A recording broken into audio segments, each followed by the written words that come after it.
அரங்கத்தில் இருக்கும் அனைவருக்கும் ஏக இறைவன் புறத்திலிருந்து சாந்தியும் சமாதானமும் உண்டாகட்டும். காலம் பொன் போன்றது. முதல்ல ஒரு 45 நிமிஷம் அந்த விழாவை தாமதமா ஆரம்பிச்சதுக்கு உங்கள்கிட்ட நான் மன்னிப்பு கேட்டுக்கிறேன் நான். ரெண்டாவதா, என்னை இந்த உயிர் தமிழுக்கு திரைப்படத்திற்கு இயக்குனராக்கி அழகு பார்த்த எனது குரு அமீர் சாருக்கு, மக்கள் போராளி அமீர் சாருக்கு நன்றி. நான் ஏன் அவரை குருன்னு சொல்றேன்னா, நான் அவருடைய எந்த திரைப்படத்திலையும் உதவியாளராக நான் வேலை செய்யல. அவரோட படத்துக்கு நான் இயக்குனர். ஆனா நான் ஏன் அவரை குருன்னு சொல்றேன்னா, அதுக்கு ஒரு குட்டி பிளாஷ்பேக் இருக்கு. ஒரு குட்டி பிளாஷ்பேக் இருக்கு. கொஞ்சம் டைம் எடுத்துக்கிறேன், மன்னிக்கணும். என்னன்னா, ஒரு இயக்குனரை எனக்கு இது அரங்கேற்றம். இவங்கெல்லாம் பல அரங்கேற்றங்களை பார்த்தவங்க, இந்த மேடையில் இருக்கிற எல்லா பேருமே. எனக்கு இது அரங்கேற்றம். அவரோட மௌனம் பேசியதே திரைப்படத்தோட ஆடியோ லான்ச் தான் எனக்கு சினிமாவில் ஃபர்ஸ்ட் என்ட்ரி. நான் முதல்ல பார்த்த ஒரு இசை வெளியீட்டு விழா தேவி தியேட்டரில் மௌனம் பேசியதோட இசை விழா. அப்பதான் நம்ம சினிமாவுக்கு வரணும்ன்ற ஒரு முழுமையான நம்பிக்கை சினிமா நமக்கு இருந்தது. ஊரில் இருக்கும் போதே நமக்கு சினிமா கனவுகள் இருந்தது. அவரை பார்த்து தான் நான் வந்தேன் சினிமாவுக்கு. ஏன் அந்த நம்பிக்கை, ஊரை விட்டு நம்ம கிளம்பி சினிமான்னு வரணுன்ற நம்பிக்கை ஏன் வந்ததுன்னா, உங்களுக்கு எல்லாருக்கும் தெரியாது, இந்த அரங்கத்திலேயே அதிகமாக அவரை பற்றி தெரிஞ்சது நானாக இருக்கணும். எப்படின்னா, எனக்கு விவரம் தெரிஞ்சு ஒரு 40 வருஷமா அவர் எனக்கு தெரியும். விவரம் தெரிஞ்சு. ஏன்னா மதுரையில் என் வீட்டுக்கு எதிர்த்து வீட்டுக்காரர் அவர். என் சொந்தக்காரரு, என் வீட்டுக்கு எதிர்த்து வீட்டுக்காரரு. அவரை பற்றி எனக்கு அவ்வளவும் தெரியும், நிறைய தெரியும் அவரை பற்றி எனக்கு. அப்போ இனிமேல் சினிமா தான் அப்படின்னு அந்த நம்பிக்கையை விதைச்சது எனக்கு இந்த மௌனம் பேசியது ஆடியோ லான்ச். அதுக்கப்புறம் உதவி இயக்குனராக சேரணும்னு முடிவு பண்ண உடனே என்னோட நண்பர்கள்ட்ட சொல்கிறேன், கல்யாணம் பண்ணி குழந்தையெல்லாம் பெற்றுட்டோம், வயசு 30க்கு மேலே ஆயிடுச்சு, இனிமேல் சினிமாவில் போய் நீ போய் எப்படி பாரு, சரியாக வருமா அப்படின்னு ஒன்று. ரெண்டாவது என்னென்னா, நான் மதுரையில் பிஸ்னஸ் பண்ணிகிட்டு இருக்கேன். ஏன்ட்ட 40-50 பேர் வேலை செஞ்சிட்ருக்கான். இதெல்லாம் விட்டுட்டு சினிமாவுக்கு போய் நம்ம எப்படி, ப்ரொடியூசராக வரல, நான் டைரக்டர் ஆகணும்னு தான் நான் வந்தேன் நான் அப்படின்னு டிஸ்கஸ் பண்ணும்போது, சரி ஒரே முடிவாக நம்ம போயிடலாம் அப்படின்னு சொல்லிட்டு வரேன். அப்படி வரும்போது அண்ணன் இயக்குனர் பாலா அவர்களுக்கும் அமீர் சாருக்கும் மீட்சூலா ஒருத்தர் இருக்கார். அவருக்கு உறவினர், அவருக்கு அவர் மாமா, எனக்கு அவர் அண்ணன், ஒரு அட்வொகேட் இருக்கார் மதுரையில். அவர்கிட்ட போய் சொல்கிறேன், ஆனால் இந்த மாதிரி நான் சினிமாவில் டைரக்டராக பண்ணேன், நான் உதவி இயக்குனராக சேரணும்னே, எனக்கு கொஞ்சம் பாலா அண்ணன்ட்ட ரெக்கமெண்ட் பண்ணுங்க அப்படின்னு. ஏன்ப்பா அமீர்கிட்ட அனுப்பிச்சுட்றேன்ப்பா, அவன்கிட்ட நான் போடப்பா அப்படின்ட்டார். இல்லை நான் பாலா அண்ணன்ட்ட தான் நான் சேரணும் அப்படின்னோன்னா, ஒரு கல்யாணத்தில் ஒரு பாலா அண்ணனை மீட் பண்ணுறோம். மீட் பண்ணி இந்த மாதிரி தம்பி அசிஸ்டன்ட் டைரக்டராக சேரணும்ட்டாப்லப்பா வந்துட்டு அப்படின்னா, வர சொல்லுங்கன்ட்டார். அவர் மேலே பெரிய மரியாதை வச்சிருக்கவர், வர சொல்லுங்கன்னு சொல்லிட்டார். சொன்னோன்னே நான் சென்னைக்கு வந்துட்டேன். வரும்போதே காரோட வர்ற ஒரு அசிஸ்டன்ட் டைரக்டர் இங்கே ஒரு வீடு பிடிச்சி தனியாக தான் வரேன். எல்லாம் செட் பண்ணிவிட்டு பாலண்ணனை போய் பார்க்குறேன். அப்போ ஒரு நான் கடவுள் படத்தோட டிஸ்கஷனுக்காக அண்ணா நகரில் ஆஃபீஸ் போட்டிருக்காரு. அந்த ஆஃபீஸில் பார்த்தீங்கன்னா, இங்கே சாலி கிராமத்தில் ஒரு ஆஃபீஸ் இருக்குது. ஆனால் அவர் யாரும் தொந்தரவு இருக்கக்கூடாதுன்றக்காக அண்ணா நகரில் ஒரு ஆஃபீஸ் போட்டிருக்காரு. காலையில் 9 மணிக்கு போயிட்டேன் நான். 9 மணிக்கு ஆஃபீஸ் போனோன்னா ஒரே ஒரு அசிஸ்டன்ட் டைரக்டர் இருந்தார். டைரக்டர் இருக்காருன்னா மேலே தான் இருக்கார், வெயிட் பண்ணுங்க அப்படின்ட்டார். மணி 10 ஆச்சு, 11 ஆச்சு, 12 ஆச்சு, 12:30 ஆச்சு. அப்போ அந்த படத்தில் முதல்ல ஒரு பெரிய ஹீரோ நடிக்கிற மாதிரி இருந்தார். அந்த ஹீரோ வந்தார் அந்த ஆஃபீஸ். ஏன்னா ஆச்சரியமா இருந்தது, ஏன்னா இவ்வளோ பெரிய ஹீரோ சிம்பிளாக வராருன்ட்டு. அந்த ஹீரோ அசிஸ்டன்ட் டைரக்டர் மேலே கூட்டிகிட்டு போகிறார். அப்புறம் மணி 1 ஆகுது, 2 ஆகுது, 2:30 மணி ஆகுது, சாப்பாடு போகுது மேலே. அந்த அசிஸ்டன்ட் டைரக்டர் நீ சாப்பிட்டியான்னு கூட கேட்கல, மேலே போகிறாங்க. 3 ஆகுது, 4 ஆகுது, 5 ஆகுது. நான் எப்போ வேணாலும் டேரக்டர் கூப்பிட்டுருவார், மேலே ஹீரோ வேறு இருக்காருன்னு சொல்லிட்டு நான் வெயிட் பண்ணிட்டு இருக்கேன். ஒரு 5 மணிக்கு அந்த ஹீரோ வந்து திருப்பி கீழே போறாரு இறங்கி. அந்த அசிஸ்டன்ட் டைரக்டர் போய் ஹீரோ ஏத்தி விட்டு வராரு. அப்புறம் 6 ஆகுது, 7 ஆகுது, 8 ஆகுது, 9 மணி ஆயிடுச்சு. என்னைய கூப்பிடவே இல்ல. நான் சாப்பிடவும் போல. அங்கன ஒரு 2 தடவ ரெஸ்ட் ரூம் மட்டும் போயிட்டு வந்து அப்படியே உட்காந்துருக்கேன். 9 மணிக்கு மேல பொறுமை இழந்துட்டேன். இது நமக்கு சரியா வராதுன்னு சொல்லிட்டு கார் எடுத்துட்டு நான் வரேன். எம்எம்டி கிட்ட வரும்போது எனக்கு மதுரையிலேருந்து ஃபோன் வருது. அந்த என்ன ரெக்கமெண்ட் பண்ணவரு. "எப்பா பாலா கூப்பிட்டானா, நீ கிளம்பிட்டியாம்லப்பா?" ஏண்ணே காலையில 9 மணிலேருந்து நைட் 9 மணி வரைக்கும் உட்காந்துருக்கேனே, கூப்பிடவில்லண்ணே, என்னண்ணே அப்படின்ட்டு. அவனை டெஸ்ட் பண்ணியிருக்காயா உன்னைய. அண்ணே சாப்பிட கூட கூப்பிடல. டேய் சினிமால பட்டினியும் தாமதமும் தான்டா முதல்ல வந்து நீ பழகிக்கணும். அவன் உன்னை டெஸ்ட் பண்ணியிருக்கான். முதல் டெஸ்ட்லேயே நீ தோத்து போயிட்ட பாரு நீ. அவன் கூப்பிட்றான், நீ போன்டாரு. நான் அப்படியே யோசிச்சேன் நான். இல்லைண்ணே இது எனக்கு சரியா வரலண்ணே. நான் அமீர்கிட்ட போயிடுறேண்ணே அப்படின்ன உடனே, சரி உன் இஷ்டம், நான் அவன்கிட்ட சொல்லிடுறேன், நீ போ அப்படின்ட்டு. அப்புறம் இவர்கிட்ட வரேன். இவர்கிட்ட வந்தா அப்போ ராம் படம் பருத்தி வீரனுக்கு டிஸ்கஷன் நடந்துட்டு இருக்கு. அப்போ அவர்கிட்ட போய் நான் அந்த மாதிரி இங்கே அசிஸ்டன்ட் டைரக்டர் ஆனோடனே அவர் ஷாக்கு. ஐயோ உனக்கு சரியா வராதியா அதெல்லாம். நல்லா ஏன் நம்மளை பற்றி தெரியும், நம்ம ஊரில் எப்படி சுற்றணும், எப்படி தவளத்தா தெரியும்லாம் அவருக்கு தெரியும். அப்போ நான் சொல்கிறேன், இல்லைங்க உங்கள் ஆஃபீஸில் வெளியே ஒரு போர்டு வச்சுருக்கீங்க, கீழ்ப்படிய கற்றுக்கொள், கட்டளையிடும் பணி தானாய் வந்து சேரும்ட்டு. அதை நான் ரொம்ப நேரமாக படிச்சுட்டு இருந்தேங்க. நீங்கள் நினைக்கிற மாதிரிலாம் நடக்காது.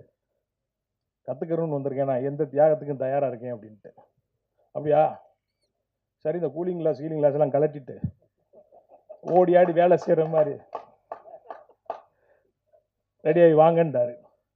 அப்புறம் அந்த பருத்தி வீரனுக்காக சாலி கிராமத்தில் ஒரு ஆஃபீஸ் போடுறாங்க. அங்கே போகிறேன்.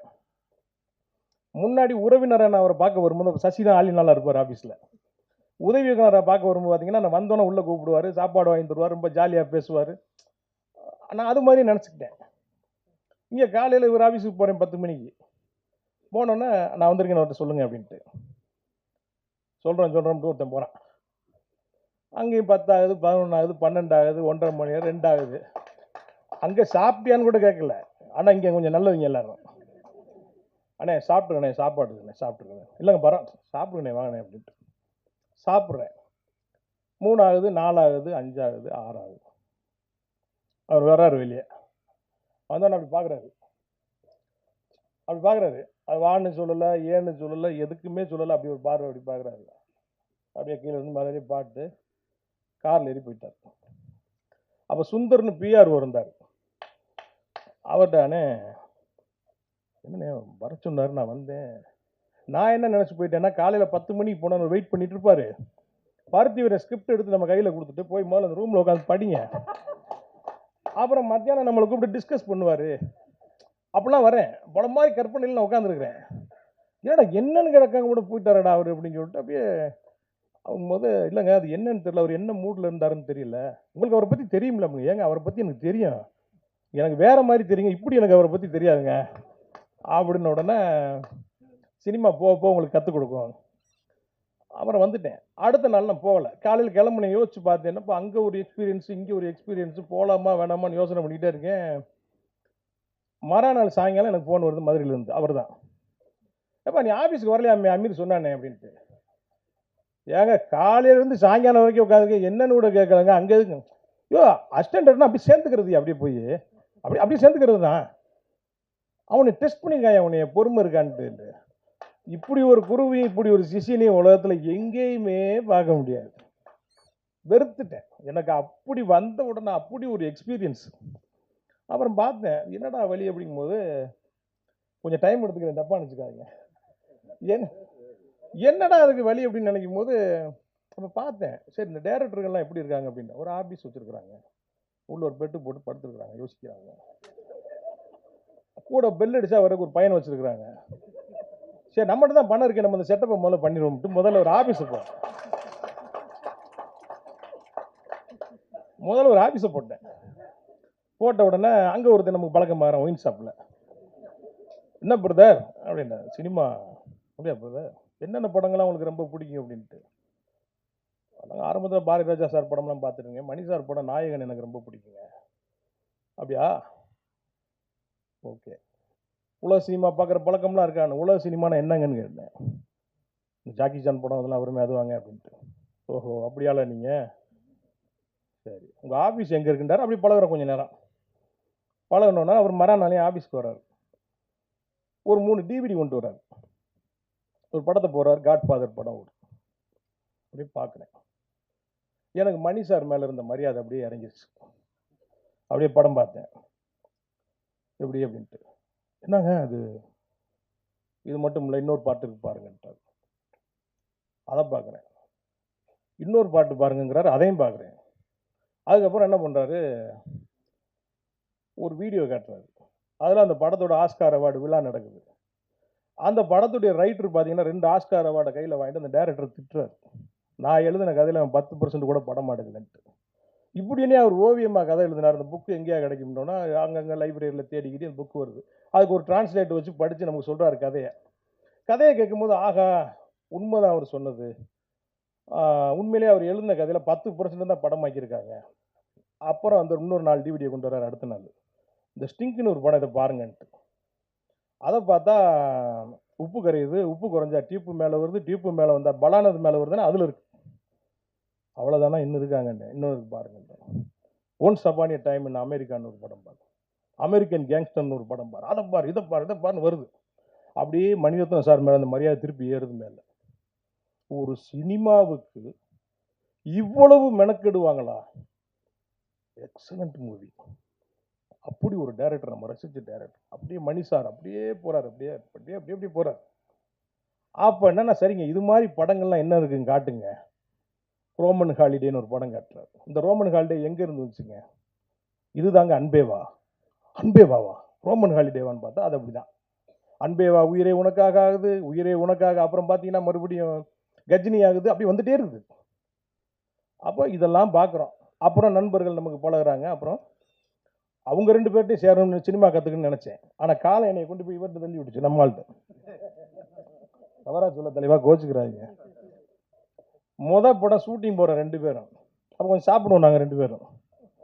சாப்பிட்டு அப்படியே பயங்கரமாக ஆட்டம் பாட்டமாக ட்ரெயினில் போகிறோம். காலையில் இறங்கி பார்த்தா ஸ்கிரிப்டை காணோம். இப்போ மாதிரி பார்த்தீங்கன்னா ஃபோனுக்குன்னு இந்த வசதியெல்லாம் இல்லை. ஒரு 2 காப்பி ஒன்று கையில் வச்சுருக்கோம், ஒன்று ஆஃபீஸில் இருக்குது. ப்ரொடியூசரோட சொந்த ஊரில் ஷூட்டிங். சீன் பேப்பர் இல்லாமல் எங்கிட்ட ஷூட்டிங் எடுக்கிறது காலையில். அப்புறம் அங்கே ஃபோன் அடிச்சு, இங்கே ஃபோன் அடிச்சு, டிடிக்கு அடிச்சு, அவனுக்கு அடிச்சு, இவனுக்கு அடிச்சு, எவனுக்கு அடிச்சும் அந்த ஸ்கிரிப்ட் கிடைக்கல. அப்புறம் உட்காந்து ஒரு சீனை எழுதி எடுத்துக்கிட்டு இருக்கோம். அப்புறம் வர்றாங்க. சினிமாவில் என்னெல்லாம் செய்யக்கூடாதுங்கிறத, ஏன்னா அவருக்கு ஹீரோ கிடைக்கல. இவன் தான்ப்பா நமக்கு ரஜினி, இவன் தான்ப்பா நமக்கு கமல்னு எடுக்கிறாரு படம். ஹீரோ கிடைக்கல அவருக்கு. என்னெல்லாம் செய்யக்கூடாதுங்கிறத இந்த முகாமில் இருந்து கற்றுக்கிட்டேன். அதில் ஒரு ஹீரோ நடித்தான். அவன் பாருங்க, படம் அவன் வந்து ஆக்சிடென்டல் பிரைம் மினிஸ்டர் மாதிரி ஆக்சிடென்டலாக ஹீரோவானவன். முதல் நாள் நைட்டு அவன் பாதி படம் போயிட்டு இருக்கும்போது பார்த்தீங்கன்னா ஆர்டி ராஜ்சேகர் கேமரா அடுத்து அவர் கூப்பிட்றாரு, இவர் கூப்பிட்றாருங்கிறா முடியல. மொட்டை அடிக்கணும் இவர் ஒரு சீன், இன்ட்ரோல் பிளாக். அதை கடைசியாக கிளைமாக்ஸ் முடிஞ்சு மொட்டை அடிக்க மாட்டேன்ட்டான் கிளைமாக்ஸில். அப்புறம் அவனோட நான் சண்டைக்கு போய் கடைசியில் இந்த படத்தில் எனக்கு அசிஸ்டன்ட் கார்டு அவங்க போடல, போங்கடான்னு விட்டுட்டேன். இப்படி அப்படியே நம்மளோட சினிமா டிராவல் அப்படியே மாறி மாறி மாறி மாறி இன்னைக்கு காலம் எங்கே கொண்டு வந்து என்னை விட்டுருக்குன்னா, அவர் படத்துக்கு நான் டைரக்டர். இப்போ ஏன் நான் அவர் குருன்னு சொன்னேன்னா, இந்த படம் எடுக்கும்போது ஒரு நல்ல வண்டி ஓட்டுற ஒரு டைரக்டர், ஒரு டிரைவர் இருந்தாருன்னா, அப்போ லெஃப்டில் போ, ரைட்டில் போ, ஸ்லோ அப்படின்னு ஒரு இன்ஸ்ட்ரக்ஷன் கொடுத்துட்டே இருப்பார். அது மாதிரி அவர் பக்கத்தில் இருந்தனால தான் இந்த படம் சாத்தியமாச்சு. இந்த படம் வந்து இன்னைக்கு இவ்வளவு நேர்த்தியாகவும், பார்த்தவங்களாம் இன்னைக்கு காலையில் ஹீரோயின் பார்த்தாங்க, சார் இப்படி ஒரு படத்துலையா நான் நடிச்சிருக்கிறேன், நான் அசந்துட்டாங்க. இந்த படம் இவ்வளவு தூரத்துக்கு வந்ததுக்கு அவர் தான் காரணம். சினிமாவில் ஷூட்டிங் நடந்துட்டு இருக்கும்போது டைரக்டரும் ஹீரோவும் முதல்ல பேசிப்பாங்க. என்ன சார் இந்த ப்ரொடியூசர் 4 நாள் எடுக்க வேண்டிய சீனை 2 நாளில் முடிங்கிறான், கொலையாக கொள்றான சார். பேசிட்டு இருக்கும்போது அங்கேருந்து ப்ரொடியூசர் வருவார். ஹீரோ போய் மார்க்கில் நிற்பார். இப்போ ப்ரொடியூசரும் டைரக்டரும் பேசிக்குவாங்க. என்ன சார் இவனை போய் ஹீரோ வாக்கினேன், கொலையாக கொள்றான சார், நம்மளை வேறு ஹீரோ இருந்தால் நல்ல படம் எடுத்துக்கலாமா சார்பா. கொஞ்ச நேரத்தில் பார்த்தீங்கன்னா டைரக்டர் எழுந்திரிச்சு வேற ஒரு செட்டப்புக்கு போவார். ஹீரோ வந்து ப்ரொடியூசர் பக்கத்தில் உட்காருவார். இவன் என்ன சார் டைரக்டர் இவன்ட்ட கொண்டு வந்து என்னைய மாட்டி விட்டீங்க, பாடா படுத்துறான் சார் என்னைய, அடுத்த தடவை வேற படம் எடுப்போம் சாரும்பாங்க. ஆனால் இப்படியா ஒரு வழியாக படத்தை எடுத்து முடிச்சுட்டு அந்த ஆடியோ லான்ச்சில் பேசுவாங்க பாருங்க பேச்சு, எங்க அப்பா அவர் அப்படி தெரியுமா இவர் இப்படி தெரியுமான்ட்டு. ஆனால் இங்கே அது நடக்கலை. இங்கே நாங்கள் மதுரை வந்த மண் சூடான மண், சூடான ரத்தம், எதுனாலும் உடனே தெரிஞ்சிடும். அப்படியே காலைல ஒரு அப்படி சிரிச்ச மாதிரி ஒரு நல்லா இருக்கிறான்னு பார்த்தா டக்குன்னு ட்ரகலாவா மாறிடுவார். வேலை நடந்துக்கிட்டு இருந்தா அவர் மாதிரி ஒரு ஜாலியான ஆள் இருக்க முடியாது. யாராவது செட்டில் தப்பு பண்ணிட்டாங்க, ஏதாவது அவருக்கு பிடிக்கல, சினிமா சம்பந்தமா அவர் மாறுவார். இப்படியா அந்த படத்தை எடுத்துகிட்டு வந்து நாங்கள் முடித்தோம். இதை எடுத்து கொண்டு வந்து சரி இந்த படத்தை ரிலீஸ் பண்ணுவோம் அப்படின்னு ஒரு ரெடியாகி வரும்போது, இப்போ சொன்னாங்கல்ல சார், இன்னொன்னு சார், மதுரையில் பாஷாவாக இருந்தார், சென்னையில் மாணிக்கமாக மாறிட்டாருன்ட்டு அவரை இப்போ தாவூத் இப்ராஹிம் மாற்றிட்டாங்க. இங்கேருந்து போனாங்க பாருங்க லாங் ஜம்ப்பு, அட்டேட்டாங்கப்பா. படத்தை ரிலீஸ் பண்ணால் நம்ம அங்கிட்டு கடனை உடனே வாங்கி என்னடா அது எப்படா அந்த படத்தை ரிலீஸ் பண்ணுறோன்னு சிக்கலில் உட்காந்துருக்கும் போது திடீர்னு ஒரு நாள் டிவியை பார்த்தா டடரன் டன் டடரன் டன் டடரன் டன் அடித்தான் பாருங்க. ஓட்டா மண்டையில் 3 பேர் கவர் மாட்டிக்கிட்டு நிற்கிறான். ஐயோ 2000 கோடி 3000 கோடி 5000 கோடி. இவங்க என்னவா இருக்காங்கன்னா, அவனை இங்கே ஆரம்பித்து, அதாவது ரெட்டை கோபுர வழக்குக்கு இடிப்புக்கும் அமீருக்கும் சம்பந்தம் இல்லைன்றதை தவிர அனைத்தையும் சொல்லிட்டான். அல் கொய்தாக்கு நம்ம தான் பயிற்சி கொடுத்தோம் மதுரையில் வச்சுன்னு சொல்லுவாங்க போல. ஒரு அளவு வேணாமாங்க, புழுனித்தனத்துக்கு ஒரு அளவு வேணாமா? ஒரு வாய் இருக்குன்றக்காக என்ன வேணாலும் பேசலாமாங்க.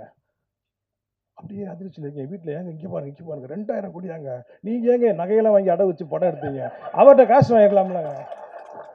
ஏன்னா இவ்வளோ பணத்தை வச்சுக்கிட்டு பார்த்தீங்கன்னா உங்கள்கிட்ட அப்பப்போ பணம் வாங்கியிருக்காருங்க அவர். என்னங்க இது அநியாயமாக இருக்குங்க இது. நீங்கள் எதாவது கேளுங்க, வெளியே சைடில் இருந்தால் போய் வாங்கிட்டு வாங்க போங்காடு. ஏய் நீ என்னம்மா பவுடருக்கு மெத்துக்குத்துன்னு என்னமோ பெரிய பேர்லாம் சொல்லிட்டு இருக்காங்க, நீ என்னம்மா அப்படின்ட்டு. அப்புறம் அப்படியே பார்த்தேன், அவருக்கு ஃபோன் அடித்தேன். எங்கங்க இருக்கீங்க, நான் ஆஃபீஸுக்கு வாங்கன்ட்டு போனால் அப்படி தனியாக உட்காந்துருக்காரு. என்னங்க வெளியே என்னமோ நடந்து நீங்கள் வாட்டுக்கு இப்படி உட்காந்துருக்கீங்க, எங்கேயா போய் சொல்கிறேன், நீ பொண்டாடி பிள்ளைலாம் ஊருக்கு உடச்சு விட்றியா, என்ன நடக்குதுன்னு ஒன்னே மாதிரி தான் எனக்கும் தெரியல அப்படின்னு உட்காந்துருக்காரு. அப்புறம் அப்படியே உட்காந்துருக்கோம். ஒன்று ஒன்றா வந்து இந்த படத்தோட வியாபாரத்தை மொத்தமாக கலைச்சி விட்டாங்க. இதில் என்னென்னா, அவர் வச்சு படம் ஆரம்பித்த உடனே அவரால் உருவான ஒரு ஹீரோ ஒருத்தர் எனக்கு ஒரு இடத்துல பார்க்குறாரு.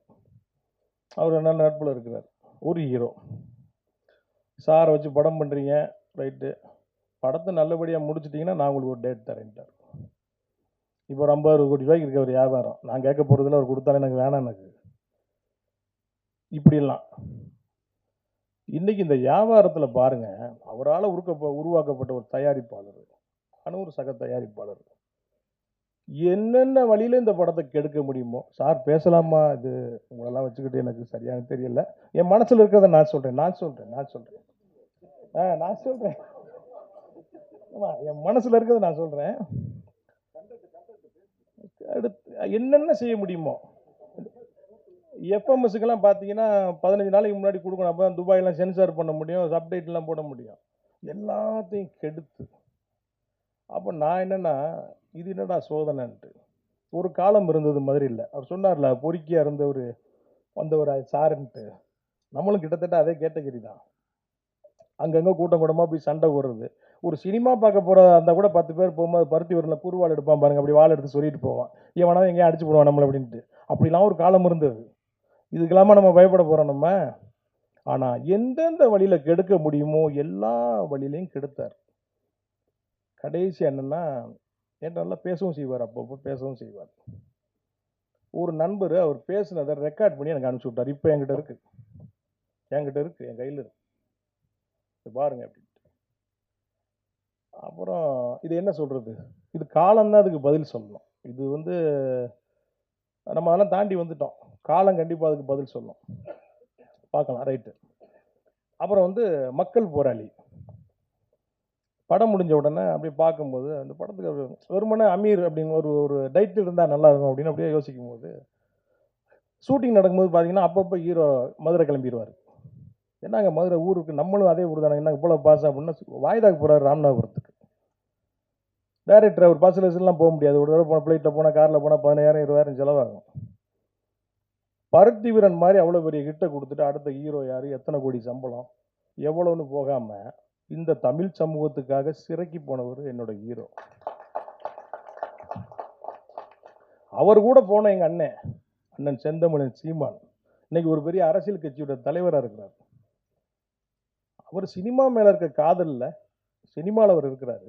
வழக்கு போட்டது தெரியும், போனது தெரியும், வந்தது தெரியும். அந்த வழக்குக்கு எத்தனை வருஷம் அலைஞ்சாங்கன்றது எனக்கு தெரியும். 10 ஆண்டுகள். எத்தனை வருஷம் சார் அது இருக்கும்? 10 வருஷம் வாய்தாக்கா, 2 வாய்தா 3 வாய்தா சேதாப்பில் போகலன்னா வக்கீல சார் வரலைன்னா வாரண்ட் ஆயிரும் சார். இப்படியா போய் கடைசியில் நீதிமன்றத்தில் அவங்க விடுதலை ஆகும்போது அந்த நீதிபதி சொல்றாரு அவங்க 2 பேரையும் பார்த்து, நீங்க இதெல்லாம் பயப்படாதீங்க, எதுக்கெல்லாம் இது மாதிரி தொடர்ந்து குரல் கொடுங்கன்னு சொல்றாரு. அப்படி சர்டிபிகேட் வாங்கிட்டு வந்து ஒரு நீதிமன்றத்தில் என்னோட ஹீரோ மக்கள் போராளி அமீர். நீங்க எப்படா சர்டிபிகேட் கொடுப்பீங்க அவருக்கு? தாவூத் இப்ராஹிம் ரேஞ்சில் மக்கள் மனதில் இருக்கிறார், தமிழக மக்களுடைய இதயங்கள் இருக்கிறார் அமீர். 20 ஆண்டுகளாக வந்து அவருடைய திரைப்பட வாழ்க்கையை பின்னோக்கி நீங்க பார்த்தீங்கன்னா அவ்வளவு ஃபுட்டேஜ் இருக்கு. மக்கள் போராளி அமீர்னு நான் ஒரு புத்தகமே எழுதிக்கிட்டு இருக்கிறேன், கூடிய சீக்கிரம் வரப்போகுது. 20 ஆண்டுகளாக அந்த தமிழ் சமூகத்துக்கு எப்படி அவர் களத்தில் நின்றார். அனிதா மரணம்னா அங்கே நிற்பார், கூடங்குளம் அனல் மின் நிலையம்னா அங்கே நிற்பார், ஜல்லிக்கட்டுக்கான போராட்டம்னா அங்கே நிற்பார், காவிரி இஷ்யூன்னா அங்கே நிற்பார், எல்லா இடத்துலையும் நிற்பார். கோடிகளை குமிச்சுக்கிட்டு இருக்கிற இந்த சினிமாவில் அதுதானங்க வர்றோம். அங்கே இப்படி ஒரு ஆள், இவருக்கு இப்படி ஒரு பட்டம் கொடுக்கலாம், வேற யாருக்கு கொடுக்குறது? எக்காலத்திலையும் என்னை வந்து அவர் என்னோட குருநாதர், ஒரு மக்கள் போராளி. அப்புறம் என்னன்னா இந்த படம் வந்து அமீர், உயிர் தமிழுக்கு அவெல்லாம் பார்த்தோன்னா ஒரு முரட்டு அரசியல் படமாக இருக்கும், சீரியஸான படமாக இருக்கும். அதல்ல அது இருக்கு, அரசியல் இருக்கு, முழுமையான அரசியல் இருக்கு. நம்ம கவிஞர் சொன்ன மாதிரி அது வந்து ஒரு நையாண்டியா இருக்கும். அப்படி சிரிச்சுட்டு அப்படி போற மாதிரியான ஒரு படமா இருக்கும். காதல் பிரதானமா இருக்கு. நீங்க அந்த சாங் பாத்தீங்க, சிவகார்த்திகேயனுக்கு டப்பு கொடுத்துருக்காரு நம்ம ஹீரோ. அவ்வளவு அழகா ஸ்க்ரீன்ல அவ்வளோ அழகா இருக்கிறாரு. நான் நிறைய பார்த்தேன் ஷூட்டிங்கில், நான் பார்ப்பேன். நான் ஒரு குறிப்பிட்டு சொல்ல போனோம்னா ஒரு காட்சி, அந்த நீங்க முதல் சாங்கில் பார்த்துருப்பீங்க, அந்த புலி வேஷம் போட்டு ஆடுவார். அவருக்கு முதல்ல கம்பு சுத்த தெரியாது. அந்த புலி வேஷம் அந்த வந்து தீனா மாஸ்டர் சார் புலி வேஷம் நாளைக்கு வச்சுக்கிறோங்கிறாரு. பார்த்தா ட்ரெயின் பண்ணிட்டு இருக்காரு அவர். ஏன்னா அவ்வளோ பேர் ஷூட்டிங்கை வேடிக்கை பார்க்குறான், சாங்கு, அதில் புலி வேஷம் போடணும், அதை ஆடணும், கம்பு சுற்றணும், இதெல்லாம் செய்கிறாரு. பார்த்தீங்கன்னா இப்போ ட்ராக் போகுது, ட்ராலி போகுது, கேமராவையும் ஒரு அதை அந்த ஃபேவராக இருக்கணும். என்னங்க ஒரு டைரக்டர், அவ்வளோ பெரிய ஹிட்டு கொடுத்த டைரக்டர் காலத்தில் நின்று நடிக்கும் போது என்னங்க அது சார். நான் கலைஞர், அவருடைய கதைகள்லாம் எனக்கு தெரியும். அவர் அடுத்தடுத்து என்ன மாதிரியான படங்கள் பண்ண போறான்னு சில கதைகள் தெரியும். அவரை வேலை செய்ய விடுங்க. அவரை நல்ல திரைப்படங்கள் தமிழகத்துக்கு வரும், மக்களுக்கு பயனுள்ள திரைப்படங்கள் வரும், அவர் வேலை செய்ய விடுங்க. அதே மாதிரி சாந்தினி சாந்தினி சாந்தினி சரியா? கேட்டுக்கிறேன். சாந்தினி ஃபர்ஸ்ட் ஷெடியூலில் ஷூட்டிங் வரும்போது ஹீரோயின் இருக்கிற இடமே தெரியல. கூப்பிட்டா வர்றாங்க, போகிறாங்க, ஷார்ட் முடிஞ்சோன்னு போகிறாங்க. அப்போ நான் வந்து என்ன பண்ணேன், ஒரு பிரேக்கில் சொல்கிறேன், ஏம்மா இப்படிலாம் இருக்கக்கூடாதும்மா இங்கே சினிமாவில். ஏம்மா ஒரு ஹீரோயின் வந்திருக்கு, ஒரு ஷெடியூல் போயிட்டுருக்கு, ஹீரோயின் அதை கேட்டாங்க இதை கேட்டாங்கன்னு 4 பேர் வந்து என்னை கம்ப்ளைண்ட் பண்ணாதாம்மா பெரிய ஹீரோயின் ஆக முடியும். இருக்கிற இடமே தெரியாமல் இப்படி இருந்தால் என்னம்மான்றேன். சார் எனக்கு புரியல சார், ஏதாவது கேட்கணுமா, எனக்கு இந்த தண்ணி சரியில்லை, மினரல் வாட்டர் கொடுங்க குளிக்கிறதுக்குன்னு ஏதாவது கேட்கணும்ல. எதையுமே கேட்கல. அப்படி ஒரு ஆர்டிஸ்ட், எந்த கஷ்டமும் நம்ம கொடுக்கல, அப்படி ஒரு ஒத்துழைப்பு கொடுத்த ஒரு ஆர்டிஸ்ட். அவங்களுக்கு நல்ல இந்த படத்துக்கு பிறகு, ஏன்னா அமீர் சார் தமிழ்நாட்டில் ஒரு பெரிய ஆள் தெரியும், அவருக்கு இணையா படத்தில் ஸ்க்ரீன் ஸ்பேஸ் இருக்குது. உங்களுக்கு ஒரு மன்னன் படத்தில் விஜயசாந்த் ரஜினிகாந்த் பார்த்த மாதிரி, சவாலை சமாளியில் வந்து சிவாஜி சாரும் ஜெயலலிதா அம்மாவும் பார்த்த மாதிரி ஒரு ஈக்குவலான ஒரு ஸ்பேஸ் அவங்களுக்கு ஸ்க்ரீனில் இருக்குது. இந்த படத்துக்கு அப்புறம் அவங்கள இந்த தமிழ் சினிமா பயன்படுத்தும்னு நினைக்கிறேன் நிறையா. அப்புறம் அண்ணாச்சி இந்த படத்தில், அந்த படத்துக்கு முதல்ல நான் நினச்ச ஹீரோ வந்து அண்ணன் வைகை புயல். நிறைய பேசுகிறேனோ ஏன்னா அப்புறம் பட்ஜெட்டு மற்ற விஷயங்களை பார்க்கும்போது அண்ணன் பெரிய சம்பளத்தில் இருக்கிறாரு. அவருக்கு இவருங்க எப்போவுமே பாருங்கள் ஒரு வாக்கிய வரப்பு தராரு இருக்கும் 2 பேர்த்துக்கும். அவர் ஒரு ஏரியாவில் இருப்பார், இவர் ஒரு ஏரியாவில் இருப்பார். அப்புறம் அப்படி இப்படின்னு போய் கடைசியில் அண்ணாச்சி. அப்போ படம் ஃபுல்லாக வர்ற கேரக்டர் மொத்தமாக அப்படி ஒரு தூக்கி நிப்பாட்டுற பக்கத்தில் ஒரு சப்போர்ட்டிங் ஆர்டிஸ்ட்டாக, ஒரு காமெடியனா, ஒரு குணச்சித்திர நடிகராக எல்லாமே இருக்கிற ஒரு ஒரு கேரக்டர் அருமையாக பண்ணியிருக்காரு. ஃபைனலாக படம் பார்க்க போகும்போது அப்படி ஒரு ஒரு காமெடி பண்ணியிருக்காங்க. இது அவருக்கு ஒரு முழுமையான ஒரு ஃபுல் மீல்ஸ் கொடுத்துருக்காங்க அண்ணாச்சிக்கு. இதுக்கப்புறம் அண்ணாச்சி நிறைய படங்களில் ஹீரோவுக்கு விட்ட தோழனா, மாமாவா, அப்புறம் பருத்தி வீரனில் வந்து கார்த்தியை வந்து எப்படி சித்தப்பன்னு கூப்பிட்டாங்களோ அந்த மாதிரி மாமான்னு கூப்பிடுவாங்கன்னு நினைக்கிறேன் நான். ஆமாம், எங்கள் அண்ணாச்சி இப்போ மாமாவாயிட்டாரு. அந்த படத்தில் அதை படம் பார்க்கும்போது நீங்கள் ஃபீல் பண்ணுவீங்க.